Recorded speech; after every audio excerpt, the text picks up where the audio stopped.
ทานฮู้หรือบ่บัตร LDB Union Pay เฮ็ดหยังได้แหน่บัตร LDB Union Pay สามารถดำเนินธุรกรรมทางด้านการเงินได้หลายรูปแบบเช่น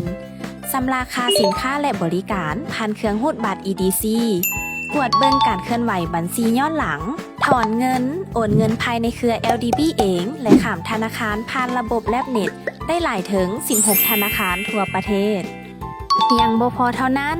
ลูกค้ายังสามารถนำใช้บัตรดังกล่าวสำระค่าสินค้าและบริการได้หลายกว่า180ประเทศทั่วโลกโดยมีตู้ ATM ที่รองรับบัตรดังกล่าวจำนวนหลายล้านตู้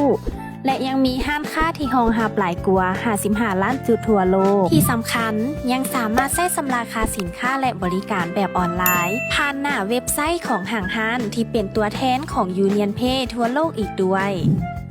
มีบัตร LDB Union Pay การใช้จ่ายก็สะดวกสบายหลายขึ้น